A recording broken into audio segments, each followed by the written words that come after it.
অন্তরস্থল থেকে আল্লাহ তাআলার শুকর আদায় করি, আলহামদুলিল্লাহ।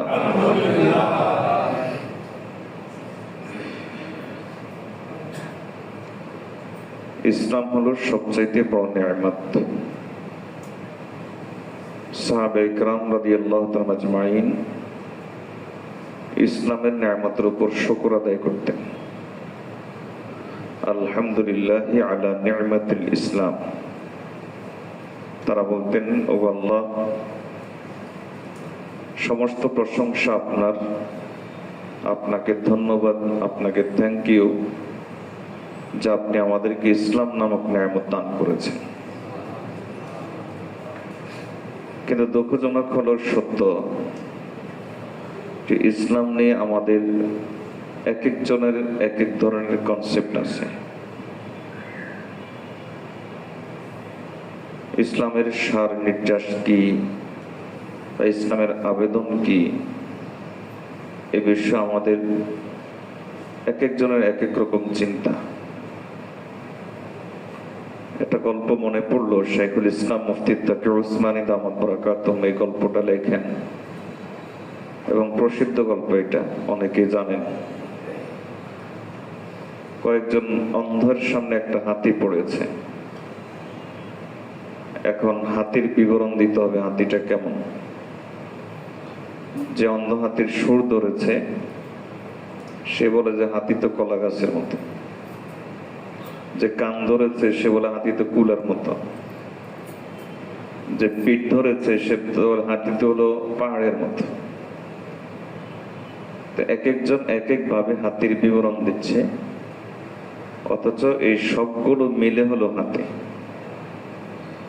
তো আমাদের যার চিন্তা যেমন, আমরা ইসলামকে তেমন করে ব্যাখ্যা করি। যার রুচি যেমন, ইসলামকে আমরা তেমন করে ব্যাখ্যা করি। অথচ ইসলামের মধ্যে সবই আছে। একজন মানুষের ব্যক্তিগত জীবন থেকে শুরু করে রাষ্ট্রীয় জীবন পর্যন্ত, এমনকি আন্তর্জাতিক জীবন পর্যন্ত, জীবনের প্রতিটি অংশের সমাধান, এবং কেবল সমাধান নয়, সুস্পষ্ট সমাধান। কেবল সুস্পষ্ট সমাধান নয়, বরং সবচাইতে উপযুক্ত এবং আধুনিকতর সমাধান আল্লাহ তাআলা ইসলামের মধ্যে রেখেছেন। আল্লাহ আমাদেরকে এমন একটা দিন দান করেছেন, এজন্য বলি আলহামদুলিল্লাহ। আজকে ইসলামের একটা সার সংক্ষেপ একজন মনীষীর বক্তব্য থেকে আপনাদেরকে শোনাবো। আল্লাহ আমাদেরকে এই কথাগুলো বুঝার তৌফিক দান করুন। যে মনীষীর বক্তব্য শোনাবো, এই মনীষীর নাম হলো আবু আব্দুল্লাহ আস-সাবিহি রাহিমাহুল্লাহ। ৪র্থ হিজরি শতকের একজন আলেম, মানে আজ থেকে প্রায় ১২০০ বছর আগে একজন আল্লাহর ওলি ছিলেন। আল্লাহর সাথে তার সম্পর্ক গভীর কতটা ছিল একটু বুঝবেন এতটুকু দ্বারা। ৩০ বছর লাগাতার এই আল্লাহর বান্দা নামাজের জামাতের জন্য ছাড়া আর বিশেষ কোনো প্রয়োজন ছাড়া তার যে ইবাদতখানা বা খানকা ছিল সেটা থেকে বের হন নাই। ৩০ বছর লাগাতার, ৩০ বছর লাগাতার খানকাতে ছিলেন। খানকা বুঝেন তো? আত্মশুদ্ধির জন্য, আল্লাহর সঙ্গে নির্জনের সময় কাটানোর জন্য প্রস্তুতকৃত বিশেষ ব্যবস্থা। যেমন ইলম শিখার জন্য ব্যবস্থার নাম মাদ্রাসা, মসজিদের নামাজ পড়ার জন্য ব্যবস্থার নাম মসজিদ, নিজের আত্মাকে পরিশুদ্ধ করার জন্য একটা ব্যবস্থা, এই ব্যবস্থার নাম ছিল খানকা। এখন এটা নাই, এই উম্মত থেকে খানকা উঠে গেছে। যাই হোক, আব্দুল্লাহ আস-সাবিহি রাহিমাহুল্লাহ আজ থেকে প্রায় ১২০০ বছর আগের একজন ফকিহ, মুহাক্কিক, মুহাদ্দিস, সুফি, আল্লাহওয়ালা আলেম ছিলেন। তো ৩০ বছর পর্যন্ত নিজেকে খানকাতে ধরে রেখেছেন। শুধু মসজিদে আসতেন জামাতের জন্য, আর বের হতেন না। আত্মশুদ্ধির মেহনত করেছেন। আবু আব্দুল্লাহ আস-সাবিহি রাহিমাহুল্লাহ, এই আল্লাহর বান্দাকে, এই আল্লাহর ওলিকে এক লোক জিজ্ঞেস করেছে যে দ্বীনের তো দুটি দিক আছে, একটা হলো দ্বীনের মৌলিক দিক আর একটা হলো দ্বীনের শাখাগত দিক। মৌলিক দিক, শাখাগত দিক, এই যে অনেক, এত মৌলিক দিক এবং এত শাখাগত দিক, এগুলোর সম্পর্কে যদি তালিকা করা হয় তাহলে অনেক দীর্ঘ হবে। আপনি কি পারবেন ছোট্ট করে এটা আমাকে বুঝিয়ে দিতে? ওই লোক প্রশ্ন করলো আর কি, যে আপনি কি পারবেন যে দ্বীনের যত মৌলিক দিক আছে এবং দ্বীনের যত শাখাগত দিক আছে, সব মৌলিক দিক আর শাখাগত দিকগুলোকে ছোট্ট করে সারসংক্ষেপ করে আমাকে বুঝিয়ে দিতে পারবেন?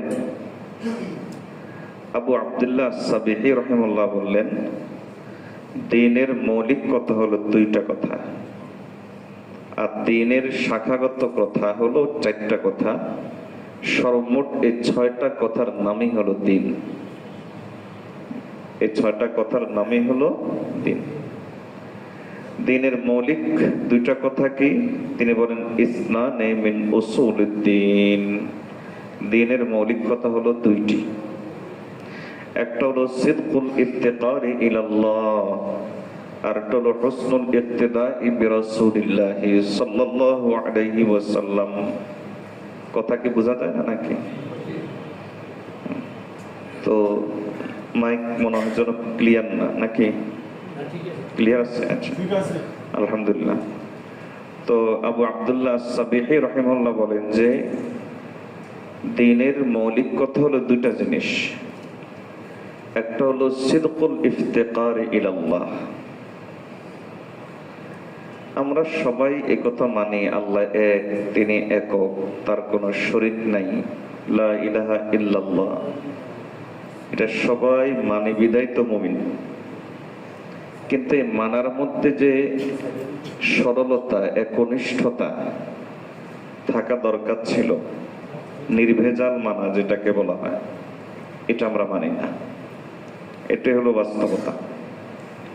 সিদকুল ইফতিকার ইলাল্লাহ এর অর্থ হলো তুমি যে আল্লাহর মুখাপেক্ষী, এটা সরল মনে স্বাভাবিকভাবে তোমার অন্তর থেকে বের হতে হবে, অনুভব করতে হবে। লা ইলাহা ইল্লাল্লাহ বললাম, আল্লাহ এক। আমি এই কথা বিশ্বাস করি যে সমস্যার সমাধানকারীকে আল্লাহ, রোগ মুক্তি দেন কে? আল্লাহ। কিন্তু যখন সমস্যায় পড়ি তখন যিনি দেন তার কাছে তো যাই না। আমার প্রথম নক করার কথা ছিল কে? যিনি সমস্যার সমাধান দান করেন তার কাছেই তো। আমি যাচ্ছি কার কাছে? কথার কথা যাচ্ছি নেতার কাছে, যাচ্ছি কোনো অফিসারের কাছে, যাচ্ছি কোনো বড় ব্যক্তির কাছে। তাহলে এই যে মানে অটোমেটিকলি আমার যে অন্তর থেকে যেটা বের হয় নাই যে আমার এখন আল্লাহর কাছে যেতে হবে, বরং ঠিক ওই বিপদের সময় আমার অন্তর থেকে বের হয়েছে আমার অমুকের কাছে যেতে হবে। এটাই আলামত হলো আমার সাথে আল্লাহর সাথে সহজ সরল সম্পর্কটা নাই, আমার সাথে আল্লাহর সাথে একনিষ্ঠ সম্পর্কটা নাই। এটাই কথার আলামত। আবু আব্দুল্লাহ আর-রিফাঈ রাহিমাহুল্লাহ একজন বড় আল্লাহওয়ালা ছিলেন। ওনাকে জিজ্ঞেস করা হয়েছে, আল্লাহ যে বলেছেন ওয়া আনতুমুল ফুকারাউ ইলাল্লাহ, তোমরা সবাই আল্লাহর কাছে ফকির, মুখাপেক্ষী, এই কথার অর্থ কি? তখন আবু আব্দুল্লাহ আর-রিফাঈ রাহিমাহুল্লাহ বলেন, এই কথার অর্থ হলো সবব বা উপকরণ, ওসিলা, এটা তোমার দরকার, কিন্তু এই দরকারটা পূরণের জন্য তোমার দৃষ্টিটা থাকবে কার দিকে? আল্লাহ। যেমন সুস্থতা তোমার দরকার, ওষুধ সবব, আল্লাহ তাআলা সবব ছাড়া, মাধ্যম ছাড়া, উপকরণ ছাড়া দুনিয়াতে কোনো কাজ করেন না।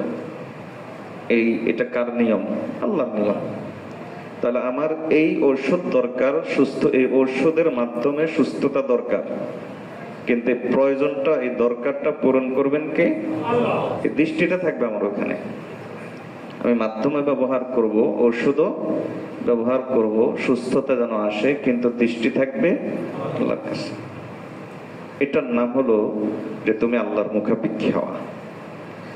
আল ইফতিকার, আমার এই যে মুখাপেক্ষীটা, সর্বহালতে হর মারহালা গম্মে মেলা তুঝে সে তসল্লি, হর মোমে ঘবরা কে তেরা নাম লিয়া হো।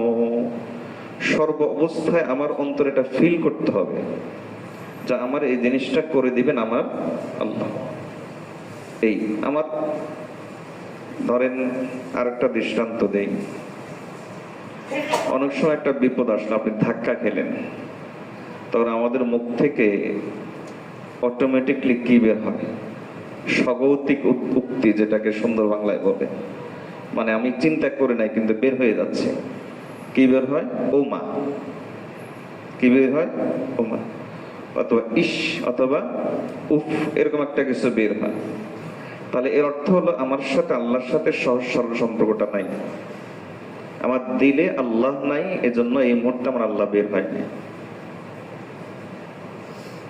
আবু আব্দুল্লাহ আস-সাবিহি রাহিমাহুল্লাহ বলেন যে দ্বীনের মৌলিক একটা বিষয় হলো এই জিনিসটা, যে তোমার সাথে আল্লাহর সাথে তুমি যে আল্লাহর মুখাপেক্ষী, এটা তোমার কথায়, কাজে, তোমার ইচ্ছায়, অনিচ্ছায়, একটা সর্ব অবস্থায় এটা প্রকাশ পেতে হবে যে তুমি আল্লাহর মুখাপেক্ষী। আমরা আল্লাহর মুখাপেক্ষী, আমরা আল্লাহকে মানি, এটা আমরা প্রকাশ করি না যে তা না। কখন করি? যখন পরিবেশ পাই তখন, যখন দরকার হয় তখন। সাহাবী হযরত আব্দুল্লাহ ইবনে আব্বাস রাদিয়াল্লাহু তাআলা আনহু ছোট্ট, নবীজি সাল্লাল্লাহু আলাইহি ওয়াসাল্লাম তাকে এটাই শেখাচ্ছেন। তো সব সময় দৃষ্টিটা থাকবে তোমার কার দিকে? আল্লাহর দিকে। নবীজি এটাই শেখাচ্ছেন। নবীজি সাল্লাল্লাহু আলাইহি ওয়াসাল্লাম আব্দুল্লাহ ইবনে আব্বাস রাদিয়াল্লাহু তাআলা আনহুকে বলেন যে আব্দুল্লাহ শোনো। উনি তো আব্দুল্লাহ ইবনে আব্বাসকে আদর করতেন, ছোট্ট, এজন্য আদর করতেন। তো তিনি বলেন যে, আব্দুল্লাহ ইবনে আব্বাস রাদিয়াল্লাহু তাআলা বলেন যে আমি নবীজির পিছনে ছিলাম। নবীজি সাল্লাল্লাহু আলাইহি ওয়াসাল্লাম বলেন, ইয়া গোলাম, এই ছেলে, আমরা কাউকে আদর করে এরকম করে ডাকি, এই ছেলে দিকে আসো, বলি না? তো এই ছেলে, ইন্নী উআল্লিমুকা কালিমাত, আমি এখন তোমাকে কিছু কথা শিখাবো। দেখুন, একটা ছোট্ট বাচ্চাকে নবীজি শিখাচ্ছেন। আব্দুল্লাহ ইবনে আব্বাস শুনে মনে করিয়েন না যে অনেক বড়, ওনার বয়সটা তখন কত ছিল এটা খেয়াল করেন, মাত্র ৬-৭ বছর। এই ছোট্ট বাচ্চাটাকে নবী সাল্লাল্লাহু আলাইহি ওয়াসাল্লাম শিখাচ্ছেন কি? শিখানোর আগে বলতে, এই ছেলে এদিকে আসো, আমি তোমাকে কিছু কথা শিখাবো। এরপর শিখাচ্ছেন, ইহফাজিল্লাহ ইয়াহফাজুক, তুমি আল্লাহকে হেফাজত করো, আল্লাহ তোমাকে হেফাজত করবেন। আল্লাহকে হেফাজত করো মানে কি? আল্লাহকে আমাদের মুখাপেক্ষী না, আল্লাহর নামটাকে হেফাজত করা, আল্লাহর নামটাকে হেফাজত করা। নবীজি সাল্লাল্লাহু আলাইহি ওয়াসাল্লাম এক মহিলার পাশ দিয়ে হেঁটে যাচ্ছিলেন। ওই মহিলার কেউ একজন মারা গেছে, সন্তান বা কেউ একজন মারা গেছে। নবী সাল্লাল্লাহু আলাইহি ওয়াসাল্লাম তাকে বলেন, এই আল্লাহর বান্দী, সবর করো, সবর করলে আখিরাতে আল্লাহ তাআলা জাযা দিবেন। এই উল্টে উঠে বলে কি, আপনার মারা যায়নি তো এজন্য বুঝেন না, আপনার মারা গেলে আপনি ঠিকই বুঝতেন। মহিলা চিনি নাই নবীজিকে। তো পাশ থেকে একজন বলে উঠলো, এই তুমি কার সাথে কি বলছো? বলে, কে? আল্লাহ রাসূল সাল্লাল্লাহু আলাইহি ওয়াসাল্লাম। তাই নাকি? মহিলা পিছনে পিছনে দৌড় দিছে। দৌড় দিয়ে নবী সাল্লাল্লাহু আলাইহি ওয়াসাল্লামকে ধরলেন, বলেন, ইয়া রাসূলুল্লাহ সাল্লাল্লাহু আলাইহি ওয়াসাল্লাম, ভুল হয়ে গেছে। নবী সাল্লাল্লাহু আলাইহি ওয়াসাল্লাম বলেন, আস-সাবরু ইনদা সাদমাতিল উলা, সবর তো ছিল প্রথমবারে। আমরা পানি খাই, কিন্তু গাধার মতো আর কি। গাধা স্বাভাবিকভাবে খায় না, কখন খায়? গোল করে পানি খায়। তা আমরা পানি খাই, আল্লাহমুখী হই, কিন্তু সাথে সাথে হই না, আমরা হই অনেক পরে। যখন দেখি যে আর কোনো রাস্তা নাই, তখন বলি যে আল্লাহ, আপনি ছাড়ার কোনো উপায় নাই। এটা হলো সমস্যা। আব্দুল্লাহ ইবনে আবু আব্দুল্লাহ সাবিহি রাহিমাহুল্লাহ তিনি বলেন যে না না, এটা না। দ্বীনের মূল বিষয় হলো তোমার স্বাগতিকভাবে, একনিষ্ঠভাবে, সহজ সরলভাবে সর্ব অবস্থায় তোমার আল্লাহর সাথে এমন সম্পর্ক থাকতে হবে, বোঝা যেতে হবে যে তুমি আল্লাহর মুখাপেক্ষী, আল্লাহকে ছাড়া তোমার চলবে না। একটা দোয়া আছে, দোয়া অনেক ফজিলত, কানজুম মিন কুনুজিল জান্নাহ। এই দোয়াকে বলা হয়েছে জান্নাতের চাবি। কি দোয়া বলেন তো? লা হাওলা ওয়ালা কুওয়াতা ইল্লা। নবী সাল্লাল্লাহু আলাইহি ওয়াসাল্লাম বলেন যে এটা হলো কানজুম মিন কুনুজিল জান্নাতি তাহতা আরশির রহমান। আল্লাহর আরশের নিচে জান্নাতের একটা চাবির নাম হলো লা হাওলা ওয়ালা কুওয়াতা ইল্লা বিল্লাহ। এটার এত মূল্যায়ন কেন? এটা জান্নাতের কুঞ্জি বলে দেওয়া। জান্নাতের কুঞ্জিতে ঈমান হওয়ার কথা। এর কারণে এটা হলো ঈমানের মগজ, ঈমানের মগজ। দেখুন বেলাল রাদিয়াল্লাহু তাআলা আছেন পাথরের নিচে, শক্ত বড় পাথর তার বুকের উপরে, উত্তপ্ত মরুভূমি, কিন্তু তার দৃষ্টি কার দিকে? এটাই হলো ইফতিকার ইলাল্লাহ, আল্লাহর দিকে সবসময় তোমার দৃষ্টি তাকে রাখা। এটাই রাসূলুল্লাহ সাল্লাল্লাহু আলাইহি ওয়াসাল্লাম আব্দুল্লাহ ইবনে আব্বাসকে শিখাচ্ছেন, ইহফাজিল্লাহ ইয়াহফাজুক, যে আল্লাহকে তুমি হেফাজত করো, আল্লাহ তোমাকে হেফাজত করবেন। এবং দেখেন নবী সাল্লাল্লাহু আলাইহি ওয়াসাল্লাম আব্দুল্লাহ ইবনে আব্বাস রাদিয়াল্লাহু তাআলাকে শিখাচ্ছেন, ইহফাজিল্লাহ তাজিদহু তুজাহাক, ও তুমি আল্লাহর নাম হেফাজত করো তোমার এই কলবে। তাহলে তাজিদহু তুজাহাক, তুমি আল্লাহকে ফিল করবা তোমার সামনে। বেলাল রাদিয়াল্লাহু তাআলাকে পরবর্তীতে জিজ্ঞেস করা হয়েছিল, বেলাল আপনি এটা সহ্য করতেন কেমনে? একদিকে আপনাকে মরুভূমির উত্তপ্ত মরুভূমির উপর রাখা হতো, এর উপরে পাথর, এর উপরে নিচে পাথর, আর আপনার চামড়া গলে যেত। বেলাল রাদিয়াল্লাহু তাআলার চামড়া গলে গিয়ে হাড় পর্যন্ত দেখা গিয়েছিল, উত্তপ্ত মরুভূমি। তা আপনি এটা সহ্য করতেন কেমনে? তো তিনি বলতেন যে এর কারণ হলো আমি শাস্তির তিক্ততাকে ঈমানের স্বাদের পরিবর্তে আমি কিনে নিয়েছি আল্লাহর কাছ থেকে। আমি আল্লাহর দিকে দৃষ্টিটা রাখতাম, আমার কলবটাকে আল্লাহর দিকে রাখতাম। ওই সময় আমি এত মজা অনুভব করতাম, আমার কাছে ঈমানের এই শাস্তির এই তিক্ততা কিছুই মনে হতো না। এটাই হলো তাজিদহু তুজাহাক। নবীজি আব্দুল্লাহ ইবনে আব্বাসকে এটাই শেখাচ্ছেন যে তুমি আল্লাহকে হেফাজত করো, তাহলে তুমি আল্লাহকে ফিল করবা, আল্লাহকে অনুভব করবা। মনে হবে যে তোমার কাছে এখন কে আছেন? তোমার আল্লাহ আছে, এটা তোমার কাছে মনে হবে। নবীজি সাল্লাল্লাহু আলাইহি ওয়াসাল্লাম আব্বাস রাদিয়াল্লাহু তাআলাকে শিখাচ্ছেন, ইলাম, তো দেখো আল্লাহর সাথে আমাদের সম্পর্কটা কেমন হওয়া উচিত। নবী সাল্লাল্লাহু আলাইহি ওয়াসাল্লাম ছোট্ট বাচ্চাটাকে শিখাচ্ছেন, দেখো শোনো খুব ভালো করে, আন্নাল উম্মাতাল লাবিজতামাআত আলা আন ইয়ানফাউকা বিশাইইন লাম ইয়ানফাউক ইল্লা বিশাইইন ক্বাদ কাতাবাহু আল্লাহু লাক।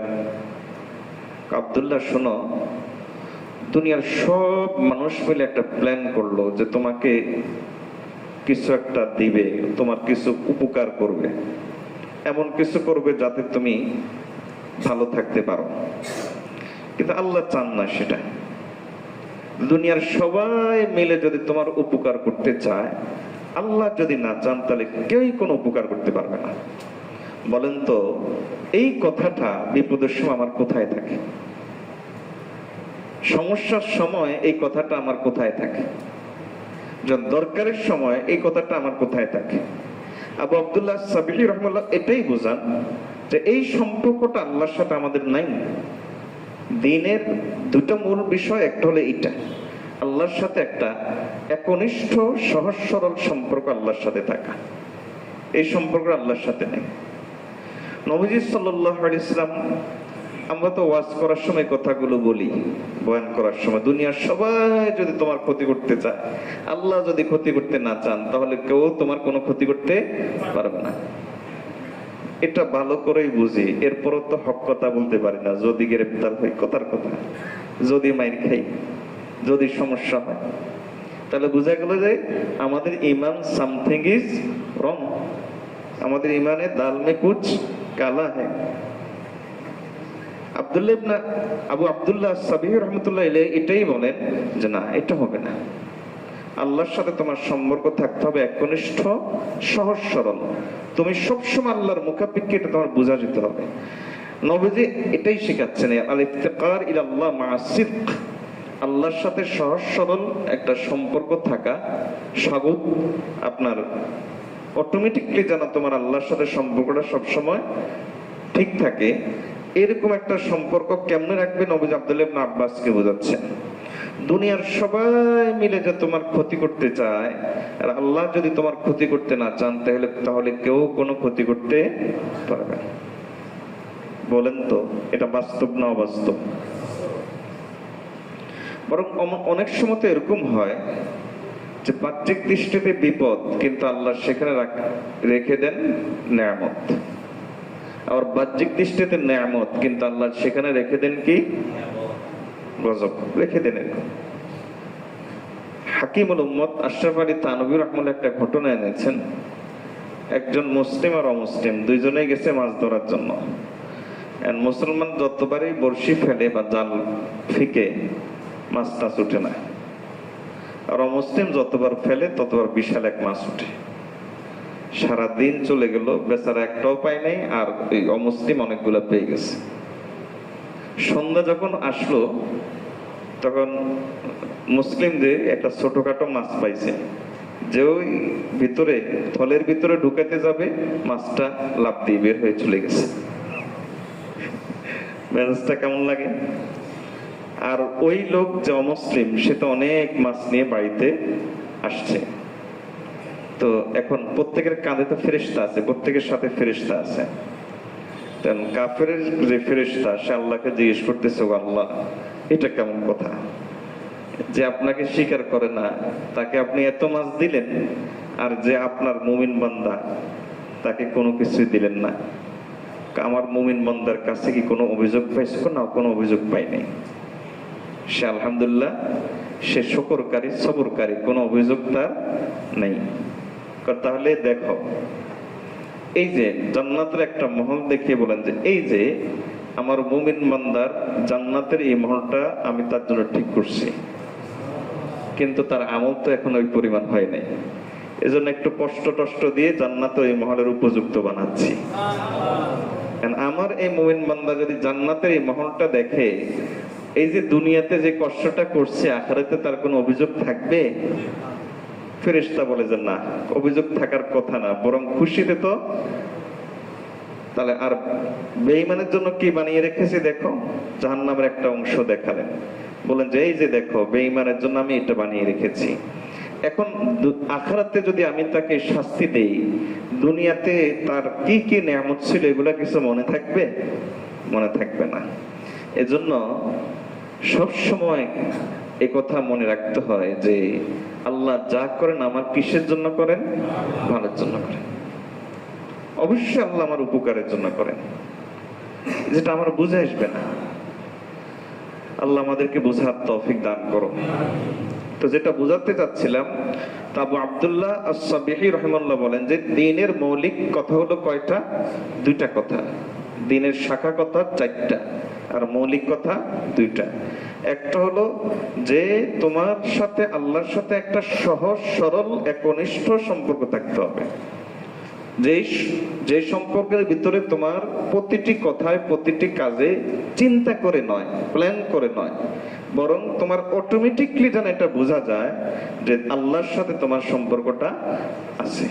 ধাক্কা খেয়ে গেছো ও মানা, যেন তোমার অজান্তে মুখ থেকে বের হয় ইন্না লিল্লাহ। এরপরে বিপদে পড়েছো, এখন এই মুহূর্তে অমুকের চিন্তা না, প্রথমে তোমার চিন্তা আসবে 2 রাকাত নামাজ। তাহলে বোঝা গেল তোমার সাথে আল্লাহর সাথে একটা সহজ সরল সম্পর্ক আছে। তোমার অসুস্থতা হয়েছে, তোমার ওষুধ লাগবে, অসুবিধা নাই, যেটা আবু আব্দুল্লাহ রিফাঈ রাহিমাহুল্লাহ বলেন, ওষুধ লাগবে, সমস্যা নাই, কিন্তু তোমার চিন্তা করতে হবে যে এর মাধ্যমে শিফা দিবেন কে? আল্লাহ। কাজে তোমার দৃষ্টি থাকতে হবে আল্লাহর দিকে, দৃষ্টি থাকতে হবে আল্লাহর দিকে। আল্লাহ এভাবেই দিবেন বিধান, আমি সিস্টেমটা অবলম্বন করছি। আল্লাহ যদি অন্যভাবে দিতেন তাহলে ওই সিস্টেম আমি অবলম্বন করতাম। তা আল্লাহ দোয়ার মাধ্যমেও দেন, তারপরে উসিলার মাধ্যমেও দেন। দেখেন আমি দোয়াও নিব, দোয়াও করবো, উসিলাও ধরবো। এই আল্লাহর সাথে একনিষ্ঠ সম্পর্ক রাখা, সবসময় দৃষ্টি রাখা আল্লাহর দিকে। সাহাবী আব্দুল্লাহ ইবনে আব্বাসকে নবীজি এই কথাগুলি ছোট্ট থাকতেই বুঝিয়ে দিয়েছে। আচ্ছা, দ্বীনের মৌলিক দ্বিতীয় বিষয় হলো, তিনি বলেন দ্বীনের মৌলিক দ্বিতীয় বিষয় হলো হুসনুল ইক্তিদাই বিরাসূলিল্লাহি সাল্লাল্লাহু আলাইহি ওয়াসাল্লাম। নবীজি সাল্লাল্লাহু আলাইহি ওয়াসাল্লামের অনুসরণ সর্বোত্তম পদ্ধতিতে করা, উত্তম পদ্ধতিতে করা। আমরা অনুসরণ করি কিন্তু উত্তম পদ্ধতিতে না, এই হলো পার্থক্য। অনুসরণ করি তবে উত্তম পদ্ধতিতে না। রাসূলুল্লাহ সাল্লাল্লাহু আলাইহি ওয়াসাল্লাম মহব্বত যদি থাকে, আচ্ছা কেউ যদি কাউকে মহব্বত করে তাহলে সাধারণ নিয়ম হলো কি, না বলতে পারে না।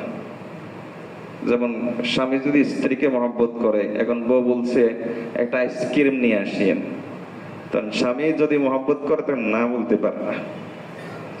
বাবা যদি সন্তানকে মহব্বত করে, সন্তান যদি বলে আব্বা আমার এটা লাগবে, তো যদি তার কোনো ক্ষতি না হয়, উপকার হয়, অথবা উপকার না হলেও যদি ক্ষতি না হয়, তাহলে বাবা তাকে না বলতে পারে না। কেন? কিসের কারণে? মহব্বতের কারণে। তাহলে মহব্বত এমন এক জিনিস যেখানে না বলার সুযোগটা কম, না বলার অবস্থাটা কম তৈরি হয়। আল্লাহ সবচাইতে বেশি মহব্বত করেন কাকে? নবীজি সাল্লাল্লাহু আলাইহি ওয়াসাল্লামকে। এজন্য নবীজি কোনো দোয়া করলে আল্লাহ তাআলা না বলতেন না।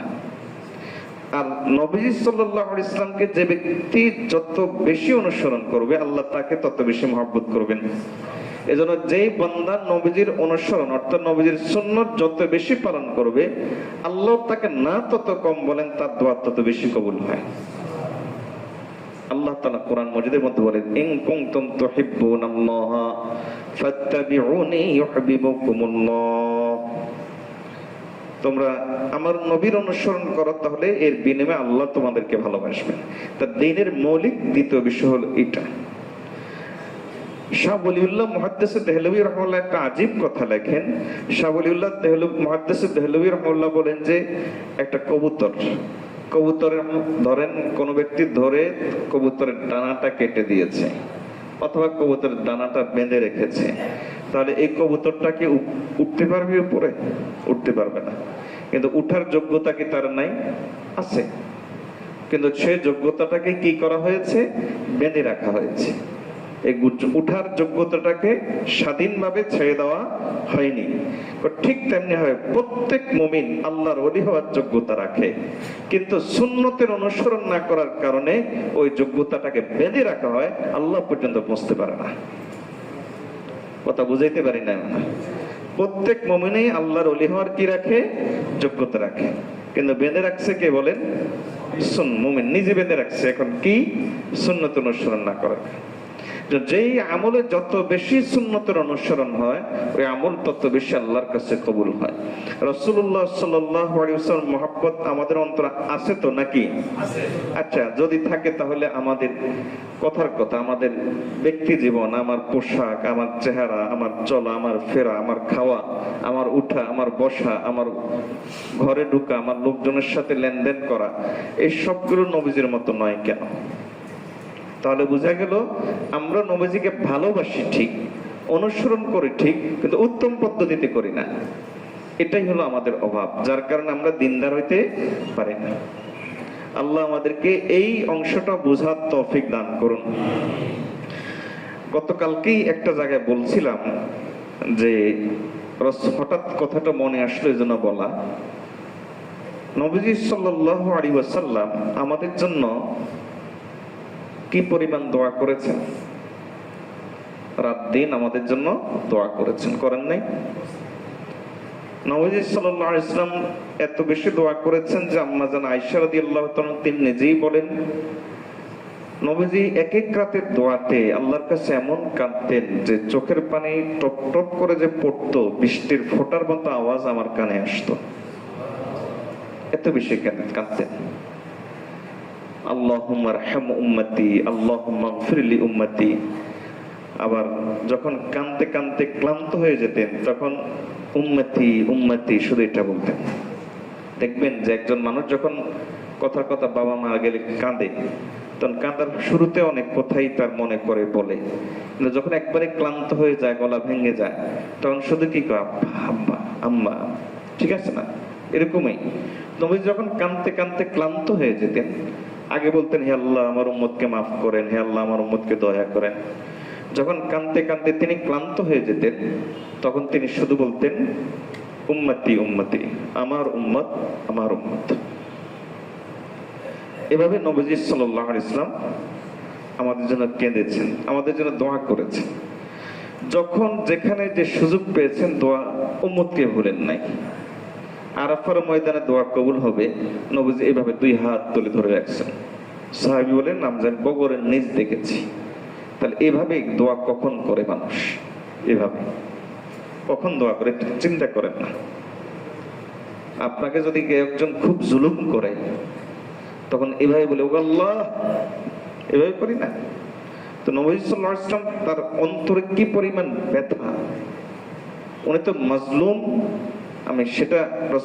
আমি ব্যথার দিক থেকে বুঝেন, শুধু ব্যথার দিকটা। এখন মাজলুম যেরকম অন্তরে ব্যথা, নবীজি সাল্লাল্লাহু আলাইহি ওয়াসাল্লাম এরকম ব্যথা। আল্লাহ তো জুলুম সেটা বোঝাচ্ছে না, শুধু ব্যথা বোঝাচ্ছে। ব্যথা কি পরিমাণ ব্যথা নবীজির অন্তরে থাকলে দোয়ার উম্মতের জন্য দোয়ার সময় এভাবে হাত তুলে দিতেন আল্লাহর কাছে সারা রাত। আচ্ছা, একজন মানুষ ধরেন সারা রাত যদি ইবাদত করতে চায়, সে কিছুক্ষণ নফল পড়বে, কিছুক্ষণ তেলাওয়াত করবে, কিছুক্ষণ জিকির করবে। একটা রাত শুধু এক দোয়া করে কাটানো, এটা কি আদৌ জগতে কি কারোর জন্য সম্ভব? কিন্তু রাসূলুল্লাহ সাল্লাল্লাহু আলাইহি ওয়াসাল্লাম উম্মতের জন্য সারা রাত শুধু একটা দোয়া করে কাটিয়েছেন। বলেন কোন বাবা পারবে, কোন সন্তানের জন্য? হ্যাঁ, সাথে যদি জিকির থাকে, তেলাওয়াত থাকে, নামাজ আছে, অন্যান্য গুলো সহ একটা রাত কাটিয়ে দিয়েছে, এটা সম্ভব? এটা কল্পনা করেন তো, সারা রাত শুধু উম্মতি উম্মতি বলে কাঁদা, সারা রাত শুধু উম্মতি উম্মতি বলে ডাকা। কোন বাবা কোন সন্তানের জন্য পারবে? কোন মা কোন সন্তানের জন্য পারবে? তো নবীজি সাল্লাল্লাহু আলাইহি ওয়াসাল্লাম আমাদের জন্য এত দোয়া করেছেন, এত কষ্ট করেছেন। আল্লাহ তাআলা আয়াত নাযিল করেছেন, ফালআল্লাকা বাকিউন নাফসাকা আলা আসারিহিম ইল্লাম ইউমিনু বিহাযাল হাদিসি আসাফা। এরা ঈমান না আনলে হে নবী আপনি কি নিজেকে শেষ করে ফেলবেন নাকি? এত কষ্ট কেন করেন? আপনি কি নিজেকে শেষ করে ফেলবেন নাকি? আল্লাহ আয়াত নাযিল করেছেন। সে নবীজি সাল্লাল্লাহু আলাইহি ওয়াসাল্লামের জন্য আমরা কয়দিন দোয়া করেছি বলেন তো?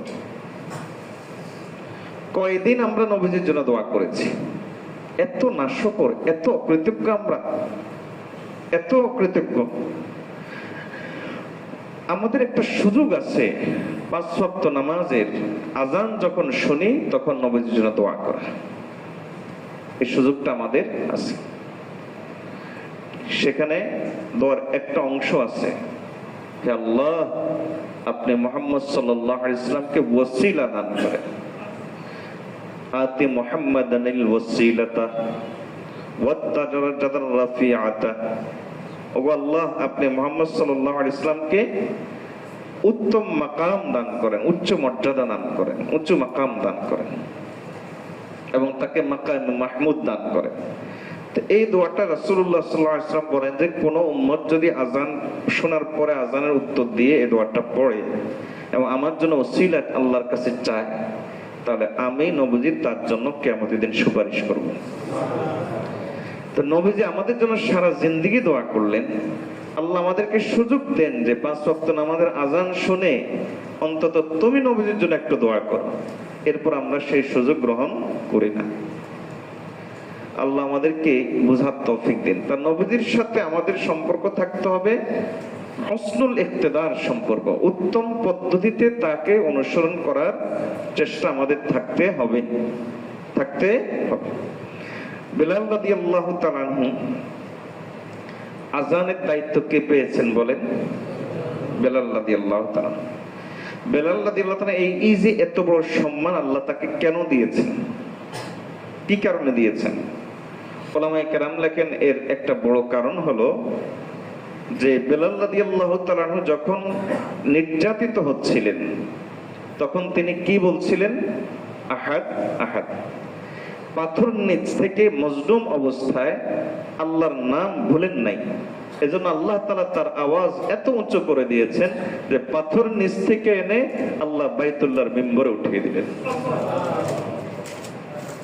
এটা হলো বেলাল রাদিয়াল্লাহু তাআলা একটা কারণ। আরেকটা কারণ হাদিস আমরা পাই, নবীজি সাল্লাল্লাহু আলাইহি ওয়াসাল্লাম বলেন, বেলাল ঘটনা কি? গতকাল রাতে আমি দেখলাম যে তোমার পায়ের জুতার আওয়াজ আমার আগে, কি করো তুমি? তিনি বলেন যে ইয়া রাসূলুল্লাহ সাল্লাল্লাহু আলাইহি ওয়াসাল্লাম, যখনই ওযু করি 2 রাকাত তাহিয়াতুল ওযু নামাজ পড়ি।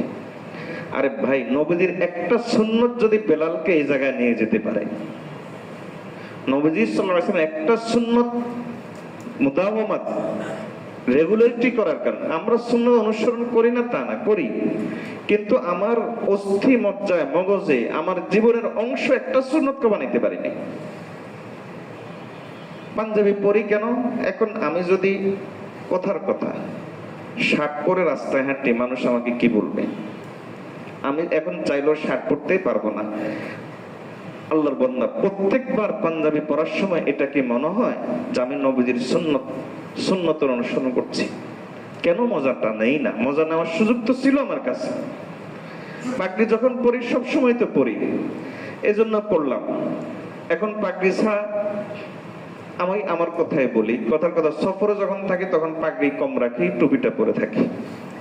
এখন এলাকায় যখন থাকি বা কোনোখানে নতুন কোনোখানে যে পাগড়ি পরে যাচ্ছি, কেন?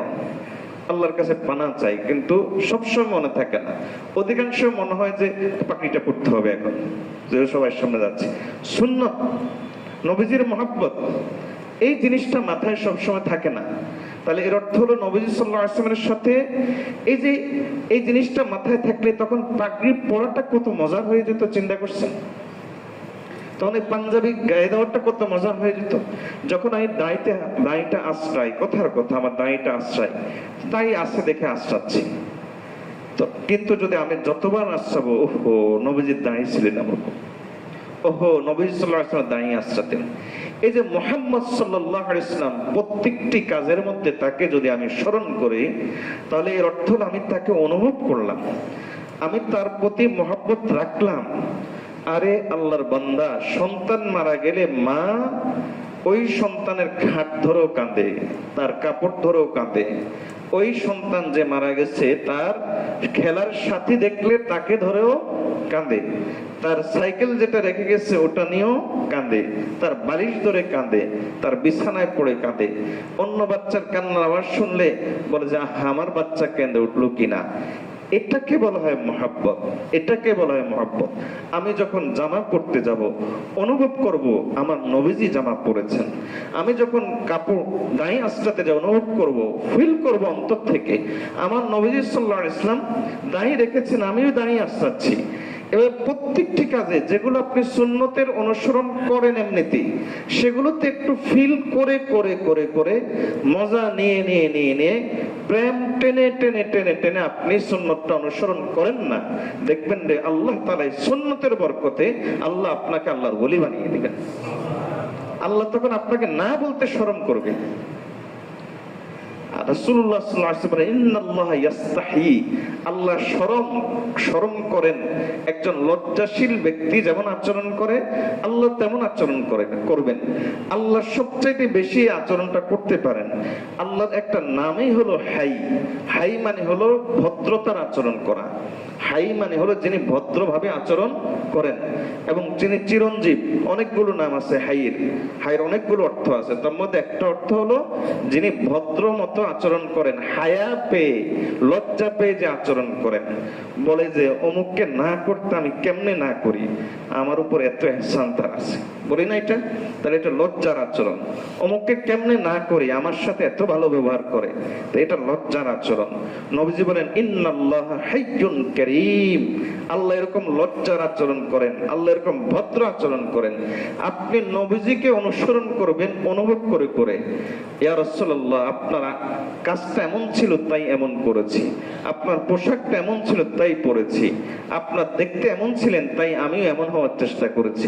প্রত্যেকবার যদি এটা আপনি অনুভব করেন, তাহলে আল্লাহ আপনার সাথে লজ্জাশীলের মতো ভদ্র মতো আচরণ করে হাত তুলবেন, আল্লাহ দোয়ার সাথে সাথে কবুল করবেন। আল্লাহ আমাদেরকে বুঝার তৌফিক দান করুন। এজন্য দ্বীনের আব্দুল্লাহ আস-সাবিহি রাহিমাহুল্লাহ বলেন, দ্বীনের মৌলিক বিষয় হলো দুইটা জিনিস। আমাদের কাছে দুটা জিনিস আছে কিন্তু পরিপূর্ণভাবে নাই, আছে তবে উত্তম পদ্ধতিতে নাই। তিনি বলেন যে উত্তম পদ্ধতিতে এই দুটা জিনিস আমাদের কাছে, দুটা জিনিস উত্তম পদ্ধতিতে যত বেশি আসবে আল্লাহ তাআলা আমাদেরকে তত বেশি দিনদার বানিয়ে দিবেন। এবার আসি, তিনি বলেন যে এটা হলো দ্বীনের মৌলিক বিষয়। ওয়া ফারউহু আরবাআতু আশিয়া। আবু আব্দুল্লাহ আস-সাবিহি রাহিমাহুল্লাহ বলেন, দ্বীনের শাখা হলো চারটা কথা। চারটা কথা হলো দ্বীনের শাখা। একটা হলো আল ওয়াফাউ বিল উহুদ, আল্লাহর সাথে আমাদের যে ওয়াদাগুলো আছে ওয়াদাগুলো পূরণ করা। একজন ঈমানদার, আল্লাহ যখন আমাদেরকে ইয়া আইয়ুহাল্লাযীনা আমানু বলেন, তাহলে এর অর্থ হলো আমরা কি? মুমিন, আমরা ঈমানদার। একজন ঈমানদার হিসেবে আল্লাহর সাথে আমাদের কিছু ওয়াদা আছে। বলতেছে কই, কখন করলাম আমরা এই ওয়াদা? আপনি বাংলাদেশের আইন মেনে চলবেন, এই ওয়াদা কখন করছেন? বলেন কখন করছেন? আপনি এই দেশে জন্মেছেন, এই দেশের নাগরিক, একটা এনআইডি কার্ড আপনার আছে, এর অর্থ হলো আপনার কাছে, আপনার সাথে রাষ্ট্রের কিছু কি আছে? ওয়াদা আছে। আপনি রাষ্ট্রের কাছে কিছু বিষয়ে ওয়াদাবদ্ধ। আমি আশহাদু আল্লা ইলাহা ইল্লাল্লাহ বলেছি, ওয়া আশহাদু আন্না মুহাম্মাদান আবদুহু ওয়া রাসূলুহু বলেছি সাল্লাল্লাহু আলাইহি ওয়াসাল্লাম। আমি এটা বলেছি, এর অর্থ হলো আল্লাহর সাথে আমার কিছু ওয়াদা হয়ে গেছে। সে ওয়াদাগুলো কি? ওয়াদাগুলো হলো আমি আল্লাহর যত ওয়াজিব হক আছে, অবধারিত হক আছে, হকগুলো পূরণ করব। বান্দার যত হক আছে এই হকগুলো পূরণ করব। তিনি বলেন যে দ্বীনের শাখাগত বিষয়ের একটা হলো এইটা, আল্লাহর সাথে কৃত ওয়াদাগুলো পূরণ করা। সুতরাং কেউ যদি 5 ওয়াক্ত নামাজ না পড়ে, এটা আল্লাহর হক ছিল, ওয়াজিব হক, অবধারিত হক। কেউ যদি 5 ওয়াক্ত নামাজ না পড়ে, তাহলে সে কি দিনদার? দিনদার না। কেউ যদি আল্লাহর সাথে ওয়াদা খেলাফ করে, যেমন আল্লাহ বলেছেন সম্পদ আসলে যাকাত দিবা, কিন্তু তার চিন্তা হলো সম্পদ আমার, যাকাত আমি কেন দিব?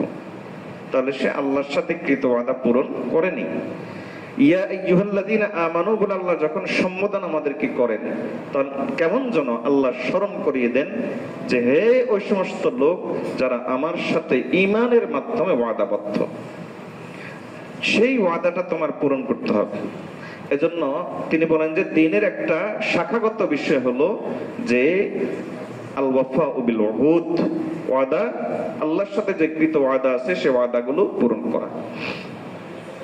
ঘড়ির দিকে খেয়াল করেন, সময় বেশি হয়ে যাচ্ছে, আর 15 মিনিট কথা বলবো ইনশাআল্লাহ। এরপরে আমাদের কিছু ভাই সফরে যাবেন, ওনারা এখানে নাই, উপরে আসছে মনে হয়, বা হয়তো আসতেছেন। ওই যে আমাদের নৈশ মাদ্রাসার কিছু ভাই সফরে যাবেন, ওনাদের সাথে একটু সময় দিতে হবে। আল্লাহ তৌফিক দান করো। তো যেটা বলতে চেয়েছিলাম, তাহলে 1 নম্বর কি? আল ওয়াফাউ বিল উহুদ, দ্বীনের শাখাগত বিষয়ের একটা হলো আল্লাহর সাথে ওয়াদা পূরণ করা। আর হলো হিফজুল হুদুদ, আল্লাহ প্রত্যেকটা জিনিসের একটা সীমা করে দিয়েছেন। যেমন আমরা খাবো, সব খাইতে পারবো? বলেন না, সব খাইতে পারবো? তাহলে বোঝা গেল একটা কি আছে? বাউন্ডারি আছে, একটা নির্দিষ্ট সীমা আছে। আমাদের একটা জৈবিক চাহিদা আছে, পুরুষ এবং নারীর সকলের একটা জৈবিক চাহিদা আছে, কিন্তু সব জায়গায় পারবো? পারবো না। তাহলে বোঝা গেল এই জায়গাতে একটা নির্দিষ্ট সীমা আছে। আল্লাহ তাআলা আমাদেরকে নিয়ামত দিয়েছেন, দৃষ্টি দিয়েছেন, দৃষ্টি দেওয়া যায়, স্বাধীনতা আছে, কিন্তু সব জায়গায় দিতে পারবো? পারবো না। তাহলে বোঝা গেল এখানে একটা কি আছে? সীমা আছে। আল্লাহ আমাদেরকে শ্রবণ শক্তি দিয়েছেন, তাই বলে সব শুনতে পারবো? তাহলে এখানে একটা সীমা আছে। এভাবে আল্লাহর যতগুলো সীমা আছে, এই সীমাগুলোকে আপনি হেফাজত করা, এটা হলো দ্বীনের একটা বড় বিষয়। সীমাগুলোকে হেফাজত করা। ছোট্ট কথায়, যত গুনাহ আছে সব গুনাহ থেকে বেঁচে থাকা, যত গুনাহ আছে সব গুনাহ থেকে বেঁচে থাকা। গুনার বিষয়ে দেখেন, মৌলিক তিনটা কথা বুঝেন, মৌলিক তিনটা কথা বুঝেন। প্রথম কথা হলো, যে কোনো কবিরা গুনাহ, যে কোনো কবিরা গুনাহ একটা গুনাই জাহান্নামে যাওয়ার জন্য যথেষ্ট।